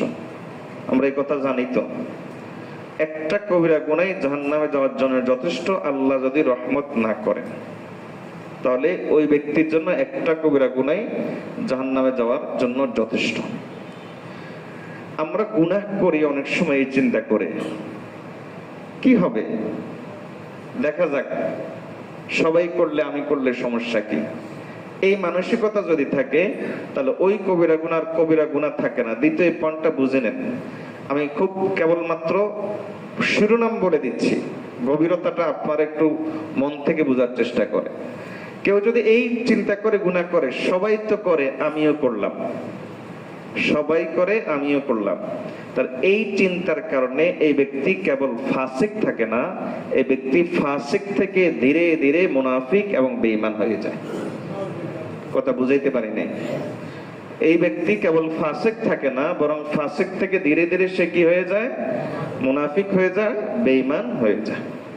এজন্য গুনাহ করার ক্ষেত্রে সবসময় আল্লাহর কাছে নরম থাকতে হয়, আল্লাহর কাছে বিনয়ী থাকতে হয়। গুনার ব্যাপারে আল্লাহর কাছে বিনয়ী থাকার মানে কি? বিনয়ী থাকার মানে হলো, এক নম্বর, গুনাহ করার আগে এই সাহস না করা, আমি এত বড় মালিকের সামনে কেমনে গুনাহ করব। এরপরও যদি গুনাহ হয়ে যায়, তার বিনয়ী থাকার অর্থ হলো এই চিন্তা করা যে আমি আল্লাহর কাছে একজন তার ক্ষুদ্র নগণ্য বান্দা, তিনি অনেক বড় মাফকারী, কাজেই আল্লাহ তাআলা আমাকে অবশ্যই মাফ করে দিবেন। ওইটাও আল্লাহর বড়ত্ব, এটাও আল্লাহর বড়ত্ব, ওটাও আল্লাহর বড়ত্ব, এটাও আল্লাহর বড়ত্ব। এই দুই জায়গাতে আমরা এই দুরকম যদি আমরা চিন্তা করি, তাহলে ইনশাআল্লাহ আল্লাহ আমাদেরকে গুনাহ থেকে হেফাজত করবেন। আমরা গুনাহ থেকে বেঁচে থাকার ক্ষেত্রে একটা জিনিস, আজকে শুধু একটা কৌশল এবং একটা হিকমত শিখাই, সেটা হলো হিম্মত করা। বলেন, কি বলেছি? হিম্মত করা। হিম্মতের বিষয়ে আমাদের যে ভুল, সেটা হলো আমরা বড় করে হিম্মত করি। যেমন হিম্মত করি যে আর মোবাইলের গুনাহ দেখবো না, পরবর্তীতে 2 দিন থাকলাম, 3 দিনে 3 যখন মোবাইলের গুনাহটা করে ফেলি, চতুর্থ দিন আর এই বাঁধটা একবার ভেঙে গেছে, এখন আর আবার নতুন করে ফিরে আসতে পারি না। আমাদের মাশায়েখ বলেন যে না, হিম্মত বড় করে করবা না, হিম্মত ছোট করে করবা, তবে হিম্মত বেশি করে করবা। হিম্মত হবে ছোট, তবে হিম্মত হবে বেশি। আপনি যদি বলেন যে আর জীবনে মিথ্যা কথা কমু না, এই হিম্মত আপনি ধরে রাখা কঠিন হয়ে যাবে। আপনি যদি বলেন যে একটা দিন আগামীকাল মিথ্যা বলবো না, হিম্মতটা ধরে রাখতে পারবেন। কথা বুঝাইতে পারি না? যদি বলেন যে আমি এই রাতটা আমি আর মোবাইল আজকে দেখবো না, এই 1 ঘন্টা আমি মোবাইলের গুনাহ থেকে বেঁচে থাকবো, হিম্মতটা ধরে রাখতে পারবেন। এরপরে দেখবেন গুনাহতে যেরকম মজা আছে, নেক আমলে এরকম মজা আছে। তবে গুনার মজা হলো সাজা, গুনার মজা হলো সাজা। এই সাজার ভিতরে, মজার ভিতরে সাজা লুকায়িত। একজন সার্জনের সাথে, হার্টের সার্জন, তার সাথে খানা খাওয়া হচ্ছিল। ওই সার্জন বেচারা কোনোভাবে সে কোনো সুস্বাদু খানা, গরু গোশত, মাটন ইত্যাদি সব আছে, কোনোটা সে ধরে না। মেজবান যতই পিড়াপিড়ি করে সে ধরে না। জিজ্ঞেস করা হলে যে আপনি একটু নেন, নেমু কেমনে? আমি হার্ট যখন অপারেশন করি তখন দেখি এই চর্বিটা কত ক্ষতিকর। তাহলে এই ডাক্তার বুঝেছে মজার ভিতরে কি সাজা লুকায়িত। এই জন্য ডাক্তার বলে যে আমি চাইলেও তো এখন এই মজার জিনিস খাইতে পারি না, আমার তবিয়তে দেয় না, আমি চাইলেও পারি না। এজন্য ইমাম গাজ্জালী রাহমাতুল্লাহ আলাইহি বলেন, সবচাইতে বড় আলেম সে নয় যার কাছে শব্দ বেশি মুখস্থ আছে, সবচাইতে বড় আলেম হলো সে যে গুনার ক্ষতি বেশি মুখস্থ আছে, যে গুনার ক্ষতি সম্পর্কে বেশি জানে। কারণ গুনার ক্ষতি যদি আপনার কাছে স্পষ্ট হয়, তাহলে আপনি গুনাহ করার সাহস করবেন না। আমরা গুনাহ করি কেন? কারণ গুনার ক্ষতি আমাদের কাছে স্পষ্ট নয়, এজন্য আমরা গুনাহ করি, এজন্য আমাদের গুনাহ হয়ে যায়। আবুল হাসান খিরকানী রাহিমাহুল্লাহ আমাদের নকশবন্দির সিলসিলা একজন প্রখ্যাত বুজুর্গ ছিলেন। এই কথাটা শোনার সময় একটু মজা নিয়ে শুনবেন। দিলে নবীজি সাল্লাল্লাহু আলাইহি ওয়াসাল্লাম মহব্বত নিয়ে শুনবেন, অন্যথায় পুরো মজা পাবেন না। আবুল হাসান খিরকানি রাহিমাহুল্লাহ বলেন যে কোন বান্দা একটা দিন গুনাহ থেকে বেঁচে ছিল, এর অর্থ হলো সেই দিন সে রূহানি ভাবে নবীজির সাথেই ছিল। গুনাহ থেকে বেঁচে থাকা, এজন্য আমরা গুনাহ থেকে বেঁচে থাকার সর্বোচ্চ চেষ্টা করব তো ইনশাআল্লাহ। এজন্য কি অনেক বড় হিম্মত করবেন না, ছোট ছোট করে হিম্মত করবেন, তবে হিম্মত প্রচুর করবেন, হিম্মত অনেক বেশি করবেন। ছোট ছোট করে হিম্মত, তবে সংখ্যায় অনেক বেশি হবে। আল্লাহ আমাদেরকে তৌফিক দান করুন। দ্বীনের 4 নম্বর শাখাগত বিষয়। 3 নম্বর কয়টা গেছে? 2টা গেছে। একটা হলো বলেন, একটা হলো আল্লাহর সাথে কৃত ওয়াদা পূরণ করা, দ্বিতীয় হলো হিফজুল হুদুদ, আল্লাহ যে সীমা ঠিক করে দিয়েছেন সেই সীমাটা ঠিক রাখা, এক কথায় গুনাহ থেকে বেঁচে থাকা। 3 নম্বর আর রিদা বিল মাওজুদ, এটা দেখুন আমাদের কাছে নাই। আল্লাহ যা দিয়েছেন তার উপর খুশি থাকা, শুকর আদায় করা। আল্লাহ যা দিয়েছেন এটা নিয়ে খুশি থাকা এবং এটা নিয়ে শুকর আদায় করা। দেখুন, একজন ব্যক্তি আল্লাহর কোন নেয়ামত পেলে এই নেয়ামতটা কিন্তু সে একা ভোগ করে না। প্রথমত এই নেয়ামতের ভাগীদার তার পরিবারও হয়। যেমন ধরেন একজন লোক সুন্দর, সুন্দর দেখলে তখন কথার কথা মেয়েটা সুন্দরী, নেয়ামতের ভাগীদার তার পরিবার কেমন হয়? সুন্দর একটা জামাই পায়, তাহলে তার পরিবারও এই নেয়ামতের ভাগীদার হচ্ছে। একজন শিক্ষিত, তার একটা শিক্ষা একটা নেয়ামত, এবং পরিবার কিন্তু তার ভাগীদার হচ্ছে। শিক্ষার কারণে ভালো একটা চাকরি পাচ্ছে, তাহলে পরিবার ওই নেয়ামতের ভাগীদার হচ্ছে। এজন্য একজনের কাছে একটা নেয়ামত থাকলে শুধু সে না, পুরো পরিবার শুকর আদায় করতে হবে। আমি যেটা বোঝাতে যাচ্ছি, নেয়ামত আপনার কাছে আছে, আপনি শুধু শুকর আদায় করলে হবে না, বরং আপনার ফুল ফ্যামিলি এর শুকর আদায় করতে হয়। আল্লাহ তাআলা হযরত দাউদ আলাইহিস সালামকে এই শিক্ষা দিয়েছেন। আল্লাহ তাআলা দাউদ আলাইহিস সালামকে বলেন যে, হে দাউদ, তুমি তোমার পরিবারকে বলো তোমরা তারা যেন শুকর আদায় করে। আলা দাউদ শুকর, আয়াত আছে না এরকম যে ইমালু আলা দাউদ শুকরা, যে তুমি তোমার পরিবারকে বলো যেন সে অবশ্য ঠিক আছে নি, তা এই তুমি তোমার পরিবারকে বলো যেন তারা কি করে? শুকর আদায় করে। এখন পরিবারকে কেন বলা হইল? মুফাসসিরিন কিরাম বলেন যে যেই কোনো নেয়ামতের শুকর শুধু ব্যক্তি আদায় করলে হয় না, পুরো পরিবার আদায় করতে হয়, পুরো পরিবার। দেখেন, কারণ এই নেয়ামতের ভাগীদার একজন ব্যক্তি একটা নেয়ামত পেলে এই নেয়ামত ভোগকারী শুধুমাত্র তার কোন ওই ব্যক্তি হয় না, বরং ওই নেয়ামত ভোগকারী তার পুরা পরিবার। এজন্য যদি কোন স্বামী হয়তো শুকর গুজার, স্ত্রী শুকর গুজার না, তাহলে না শুকর আর শুকর গুজার একসাথে থাকতে পারে না। যার কারণে দুনিয়াতে কোনোভাবে তাদের জীবন পার হয়ে গেল, আখিরাতে একসাথে থাকতে পারবে না। আল্লাহ তাআলা আখিরাতে ভিন্ন ব্যবস্থা করে দিবেন, এটা আল্লাহ তাআলার নিয়ম। জন্য পরিবারের কেউ যদি শুকর আদায় না করে, তাহলে ওই যে শুকর আদায় করে নাই, কোনো না কোনো ভাবে আল্লাহ তাকে ওই পরিবার থেকে বিচ্ছিন্ন করে দিবেন, ওই পরিবারের সাথে সে চলতে পারবে না। না শুকর আর শুকর একসাথে চলতে পারে না। এজন্য দাউদ আলাইহিস সালামের উপর যখন এই হুকুম আসলো, ইমালু আলা দাউদা শুকরা, দাউদ আলাইহিস সালামকে বলা হয়েছিল আপনি আপনার পরিবারকে বলেন শুকর আদায় করতে। তাফসীরে এসেছে দাউদ আলাইহিস সালাম তার পরিবারকে নিয়ে বসছেন, বসে বলেন আল্লাহ হুকুম দিয়েছেন, আর শুকর আদায় না করার অর্থ হলো আল্লাহ নেয়ামত নিয়ে যাবেন। যে আল্লাহ দিতে পারেন সে আল্লাহ নিতেও পারেন, শুকর আদায় না করার অর্থ হলো আল্লাহ নেয়ামত নিয়ে যাবেন। এখন কি করা? দাউদ আলাইহিস সালাম পরিবার তখন ভাগ করে নিয়েছেন ইবাদত, যে এতক্ষণ থেকে এতক্ষণ আমি ইবাদত করব, বাকিরা পরিবারের কাজ করবে, সংসারের কাজ করবে, রুটি রুজি কামাই করবে ইত্যাদি। দ্বিতীয় অংশে আমি, তৃতীয় অংশে অমুক, চতুর্থ অংশে অমুক, এভাবে 24 ঘন্টায় কোন না কোনো একজন দাউদ আলাইহিস সালামের পরিবারের ব্যক্তি আল্লাহর শুকর গুজার অবস্থায় থাকতেন। এরকম কোন পরিবার যদি পাওয়া যেত, আল্লাহ আমাদেরকে এরকম পরিবার মিলাই দেন। তো শুকর, পরিবারকে শুকর আদায় করা। হযরত মূসা আলাইহিস সালাম দেখেন, মূসা আলাইহিস সালামকে আল্লাহ তাআলা বলেন যে ওয়াজআলাকুম মুলুকাম ওয়া আতাকুম মা লাম ইউতা আহাদাম মিনাল আলামিন। আল্লাহ বলেন, হে মূসা, আপনাকে আমি স্মরণ করে দিচ্ছি, আপনি আপনার উম্মতকে স্মরণ করিয়ে দেন। সেটা হলো এই যে আমি আল্লাহ আপনাদেরকে, আপনার উম্মতকে, আমি আল্লাহ আপনার উম্মতকে রাজত্ব দান করেছি। এমন রাজত্ব দান করেছে যে রাজত্ব অন্য কাউকে দেয়নি। মুফাসসিরিন কিরাম এই আয়াতের তাফসীরে লেখেন, মূসা আলাইহিস সালামকে আল্লাহ তাআলা, মূসা আলাইহিস সালামের উম্মতকে যে রাজত্ব আল্লাহ দান করেছেন, আল্লাহ তাআলা আমাদের নবীজির উম্মতকে ওই রাজত্ব ছোট্ট ছোট্ট করে সবাইকেই দান করেছেন, অধিকাংশকেই দান করেছেন। মুফাসসিরিন কিরাম লেখেন যে যার কাছে তিনটা জিনিস থাকে সে রাজা। এখন দেখেন তো আপনি রাজা কিনা।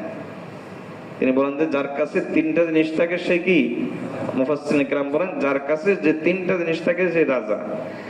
একটা হলো যার কাছে একটা বউ থাকে, যাদের বউ নাই তারা কিন্তু ফকির। বউ না থাকলে আপনার চাইতে অসহায় আর কেউ নাই জগতের, একজন অসহায় ব্যক্তি। বউ যদি ভিক্ষা দেওয়া যাইতো তাহলে আমরা ভিক্ষা দিতাম। তো যার কাছে এক নম্বর কি নাই?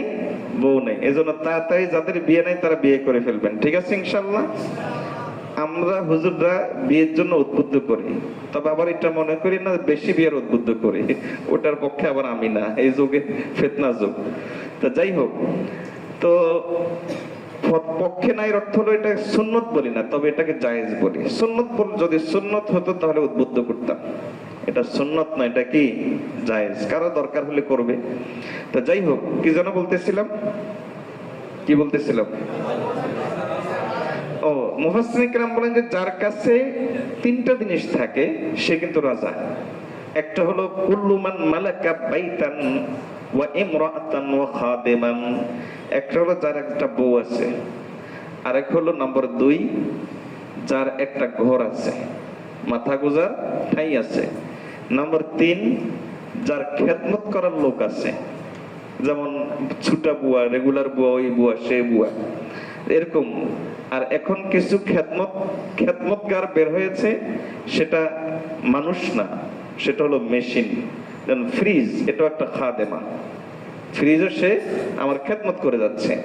ওয়াশিং মেশিন, এটাও কি খেদমা, আমার খাদেমা, সেও কি করে যাচ্ছে? খেদমত করে যাচ্ছে। যার ঘর আছে, একটা ফ্রিজ আছে, আর একটা বউ আছে, মুফাসসিরিন কিরাম বলেন যে এই হলো রাজা। এলো কি? রাজা। বলেন তো তাহলে আপনি আর আমি কয়দিন এই নিয়ামতগুলোর জন্য শুকর আদায় করছি? একদিনও না। আব্দুল্লাহ ইবনে আমর ইবনে আল-আস রাদিয়াল্লাহু তাআলার কাছে এক লোক আসলো। ইনি বলেন যে আমি মুহাজির মানুষ, মক্কা থেকে হিজরত করছি, কিছু নাই, ফকির। আব্দুল্লাহ ইবনে আমর ইবনে আল-আস রাদিয়াল্লাহু তাআলা তখন তাকে বলেন যে আচ্ছা, আপনি যে ফকির, মদিনাতে হিজরত করছেন, মক্কা থেকে আসছেন, কিছু নাই বলছেন, আপনার কি বউ নাই? আছে তো, আছে। আর কিছু নাই? ঘর আছে একটা। কথা আপনি ফকির না তো, আপনি ধনী।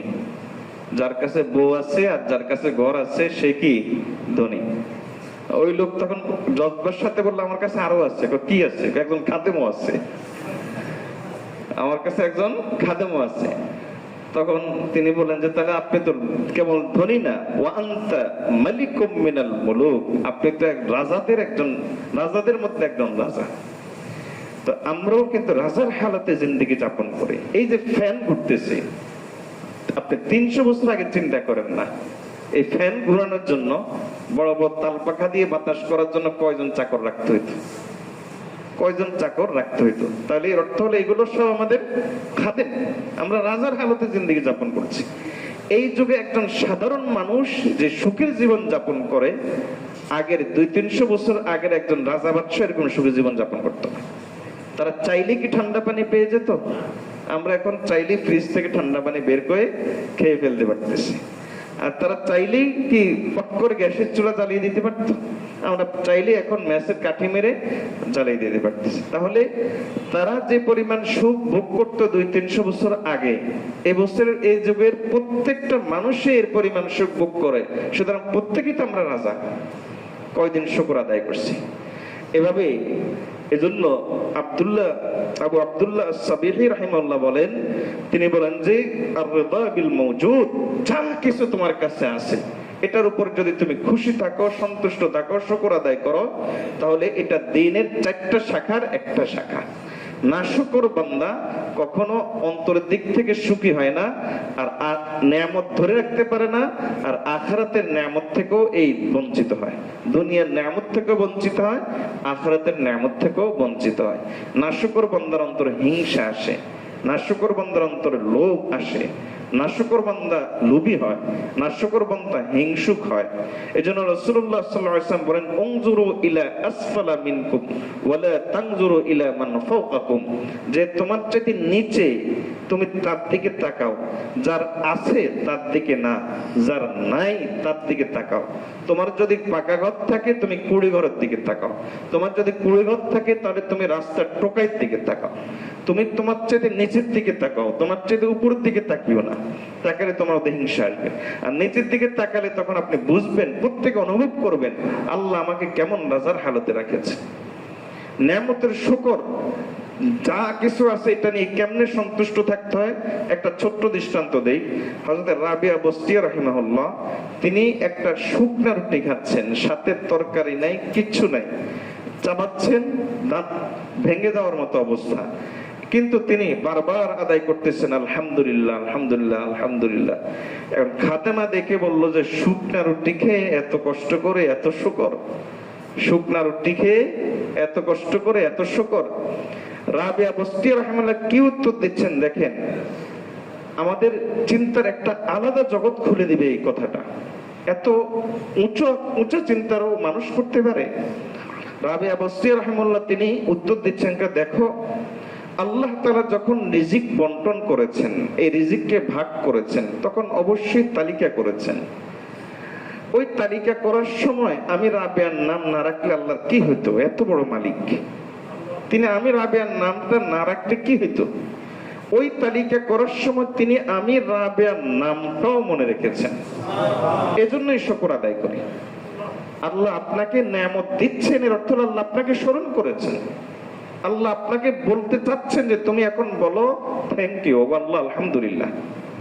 আল্লাহ আপনাকে নেয়ামত পাঠাচ্ছেন, এর অর্থ হলো আল্লাহ কেমন যেন আপনাকে একটা মেসেজ দিয়েছেন যে তুমি এখন বলো আলহামদুলিল্লাহ, তুমি এখন আমার কাছে তুমি আসো। কিন্তু আল্লাহ তাআলা আফসোস করে বলেন, ওয়া কালিলুম মিন ইবাদিয়াশ শাকুর, আমার কম বান্দাই আমার এই মেসেজটা বুঝে না, আমার এই কম বান্দাই শুকর আদায় করে, আমার কম বান্দাই সে কৃতজ্ঞতা স্বীকার করে। আল্লাহ আমাদেরকে তৌফিক দান করুন। তিনি বলেন দ্বীনের 4 নম্বর বিষয় হলো আস-সাবরু আলাল মাফকুদ। আস-সাবরু আলাল মাফকুদ, যেটা পাই নাই এটার উপর সবর করা, যেটা আছে সেটা নিয়ে শুকর করা, আর যেটা পাই নাই সেটা নিয়ে কি করা? আচ্ছা, আল্লাহ কি আমাকে আর আপনাকে দিতে বাধ্য? আল্লাহ আমাকে আর আপনাকে দিতে বাধ্য না। দুনিয়াটা পুরোটাই আল্লাহ তাআলা, ওয়ালা নাবলুওয়ান্নাকুম বিশাইইম মিনাল খাউফি ওয়াল জু'i ওয়া নাকসিম মিনাল আমওয়াল, এরপর ওয়াস-সামারাত। আল্লাহ বলেন যে এই মানুষকে যে আমি দেই না, কখনো সন্তান নিয়ে যাই, কখনো সম্পদ নিয়ে যাই, কখনো সুখ নিয়ে যাই, কখনো শান্তি নিয়ে যাই, এই যে আমি দেই না, এর দ্বারা আমি চাই বান্দা আমার সাথে সম্পর্ক করুক, আমাকে ডাকুক। যদি আমার সাথে সম্পর্ক করে, আমাকে ডাকে, তাহলে ওয়াবাশশিরিস সাবিরিন, আপনি হে নবী সুসংবাদ শুনিয়ে দেন যে আমি এদেরকে আমি আল্লাহ পুরস্কার দিব। পুরস্কার কিরকম দিব? আল্লাহ অন্য আয়াতে বলেন বিগাইরি হিসাব, আমি আল্লাহ এদেরকে অগণিত অসংখ্য সংখ্যায় পুরস্কার দিব। কি পুরস্কার দিব? রাসূলুল্লাহ সাল্লাল্লাহু আলাইহি ওয়াসাল্লাম হাদিসের মধ্যে বলেন, একটা দৃষ্টান্ত দেন।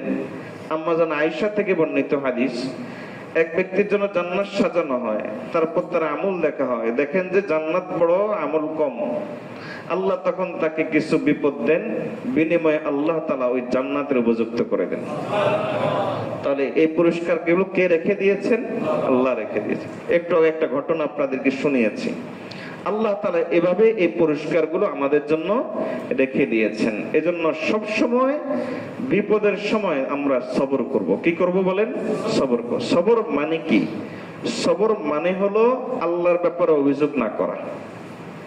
আমরা মনে করি সবর মানে যেমন একজনে ছেলে মারা গেছে, এখন সে কাঁদতেছে, আল্লাহ আমার ছেলেটারে নিয়ে গেলে রে, আল্লাহর কাউটা পেল না। এখন আরেকজন গিয়ে বলে যে সবর করে না, সবরিতে করি, সবর করি না, দেখেন না সবরিতে করতেছি, বলেন তো এটা কি সবর? এটা সবর না।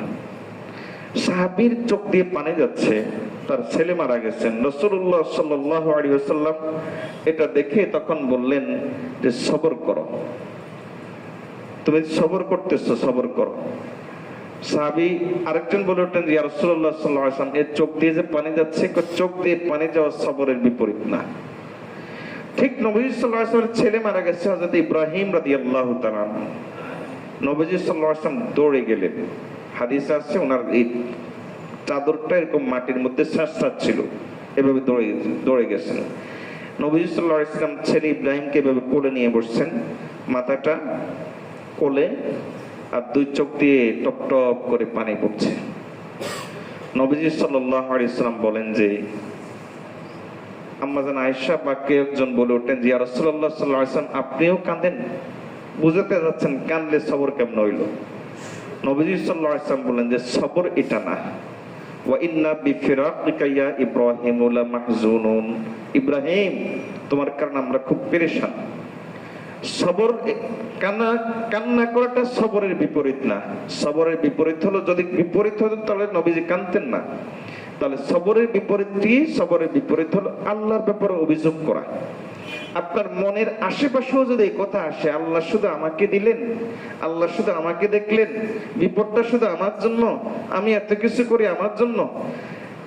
আপনি একটা হাদিস এসেছে মুসনাদে হাকিমের মধ্যে, রাসূলুল্লাহ সাল্লাল্লাহু আলাইহি ওয়াসাল্লাম বনি ইসরাইলের একজন আবেদের একটা ঘটনা শোনাচ্ছেন। নবীজি বলেন, ওই আবেদ লাগাতার আল্লাহর কাছে ইবাদত করেছে। কত বছর আমি ভুলে গেছি, হাদিসে বছর আছে, ধরেন আমরা বোঝার জন্য বললাম 100 বছর, হাদিসের সংখ্যাটা এটা নাও হইতে পারে। নবীজি সাল্লাল্লাহু আলাইহি ওয়াসাল্লাম বলেন যে আল্লাহর কাছে সে ইবাদত করেছে, ধরেন কত বছর? 100 বছর। 100 বছর ইবাদত করার পর স্বপ্নে সে দেখলো যে আল্লাহ তাআলা কেমন যেন তাকে বলে দিচ্ছেন, বান্দা আমি তোরে দয়া করে মাফ করে দেব। ওই লোকের মনে পরের দিন চিন্তা আসলো, এত ইবাদত করলাম, আমার ইবাদত গেল কই? আল্লাহ কয় দয়া করে মাফ করবে, তাহলে আমার ইবাদতের কি মূল্য? এটা চিন্তা আসার সাথে সাথে তার ঘাড়ের একটা রগ বাঁকা হয়ে গেছে, একটা রগ। এখন না এদিক ফিরাইতে পারে না ওদিক ফিরাইতে পারে, কোনোভাবেই এখন ঘাড়ের রগটা নাড়াইতে পারে না, এর জন্য কোনো কাজই করতে পারে না। আল্লাহর কাছে বলল, আল্লাহ এটা কি, এখন আমি কি করি? আল্লাহ তাআলা ফেরেশতা পাঠিয়ে তাকে বললেন, ওই যুগে এরকম হয়তো বনি ইসরাইলদের মধ্যে ফেরেশতা সরাসরি চলে আসতো, ফেরেশতা পাঠিয়ে আল্লাহ তাকে বললেন যে তুমি তোমার এই কৃত যত বছর ইবাদত করেছো, 100 বছর বা যত বছর ইবাদত করেছো, ইবাদত গুলো দিয়ে দাও, তাহলে তোমার এই ঘাড়ের রগটা আল্লাহ সোজা করে দিবেন, এটা বিনিময়। 100 বছর ইবাদত দেওয়ার কথা যখন বলেছে, তখন ওই বান্দার হুঁশ এসেছে।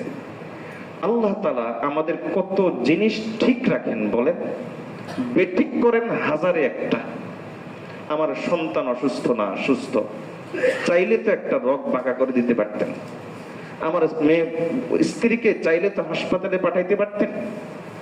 আমি ঘরে ঢুকবো, তখন শুনলে এখনো তো আসতে পারতো এই সংবাদ যে ঘরে আগুন লেগে গেছে, এই সংবাদ তো আসতে পারতো। আমার আল্লাহ হাজার জিনিস আমার ঠিক রাখেন, হাজার জিনিস আল্লাহ আমার ঠিক রাখেন। হাজার আমি কম বলেছি, আল্লাহ লাখো জিনিস আমাদের ঠিক রাখেন। একটা মাঝে মাঝে আল্লাহ বেঠিক করে আল্লাহ দেখেন বান্দা সবর করে কিনা, একটা মাঝে মাঝে বেঠিক করে দেখেন আল্লাহ বান্দা সবর করে কিনা। কিন্তু আমরা এই একটা বেঠিক দেখলে আমরা হাজার জিনিসটা আমরা ভুলে যাই। এক আল্লাহর বান্দা জ্বর, অসুস্থ হয়েছে, রাস্তায় বের হয়েছে, রাবিয়া বস্তিয়া রাহিমাহুল্লাহ তখন তাকে দেখতে বললেন যে কি হয়েছে? আল্লাহ জ্বর দিয়েছেন। দেখবেন আল্লাহ জ্বর দিয়েছেন, মানে এখন খারাপ টাকার কাঁদে আল্লাহর কাঁদে, আল্লাহ জ্বর দিয়েছেন।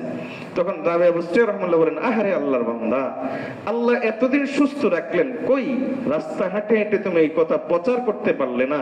আল্লাহ সুস্থ রেখেছেন। একটা দিন অসুস্থ করেছেন আর তুমি প্রচার করা শুরু করে দিয়েছো, আল্লাহ জ্বর দিয়েছে। তাহলে আল্লাহ আমাদের হাজারটা ঠিক রাখেন, লক্ষ্যটা আল্লাহ আমাদের ঠিক রাখেন। মাঝে মাঝে আল্লাহ একটা বেঠিক করে দেন, কেন? আল্লাহ বুঝাতে চান, দেখতে চান বান্দা এই মুহূর্তে সবর করে কিনা, এটা আল্লাহ দেখতে চান। আল্লাহ আমাদেরকে এই 6টা কথার উপর আমল করার তৌফিক দান করুন। তাহলে আজকে শুনিয়েছে আপনাদেরকে প্রায় 1200 বছর আগের একজন বুজুর্গ আলেম আবু আব্দুল্লাহ আস-সাবিহি রাহিমাহুল্লাহ, তাকে এক লোক এসে জিজ্ঞেস করেছেন যে দিন এর শাখা তো অনেক, আমাকে আপনি সংক্ষিপ্তভাবে দিনের পুরো জিনিসটা কি বুঝিয়ে দিতে পারবেন? তখন তিনি বলেছেন যে হ্যাঁ পারবো। দিনের মৌলিক বিষয় হলো কয়টা? এবার আপনারা বলেন, দিনের মৌলিক বিষয় হলো কয়টা? একটা হলো যে একনিষ্ঠতার সাথে, সরলতার সাথে আল্লাহর প্রতি আমাদের মুখাপেক্ষিতা প্রকাশ করা।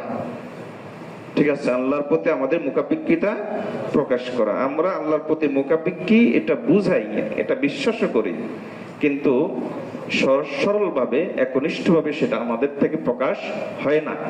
বিভিন্ন সময় সেটা বোঝা যায়, সেটা আমরা বুঝাই না। আর দ্বিতীয় হলো রাসূলুল্লাহ সাল্লাল্লাহু আলাইহি ওয়াসাল্লামের উত্তম পদ্ধতিতে অনুসরণ করা। আমরা অনুসরণ করি কিন্তু উত্তম পদ্ধতিতে হয় না। এটা হলো দ্বীনের মৌলিক বিষয়। আর দ্বীনের শাখাগত বিষয় কি? তিনি বলেন দ্বীনের শাখাগত বিষয় হলো আল্লাহর সাথে কৃত ওয়াদাগুলো পূরণ করা, আল্লাহর দেওয়া সীমানা হেফাজত করা, নম্বর 2। নম্বর 3 আছে যা কিছু আছে সেটার উপর সন্তুষ্ট থেকে শুকর আদায় করা। নম্বর 4 হলো যা কিছু নাই সেটার ব্যাপারে আল্লাহর কাছে সবর করা। এই 4টা জিনিস, সর্বমোট কয়টা জিনিস? 6টা জিনিস। আল্লাহ এই 6টা জিনিসের উপর আমাদেরকে আমল করার তৌফিক দান করুন। ওয়া আখিরু দাওয়ানা আলহামদুলিল্লাহি রাব্বিল আলামিন।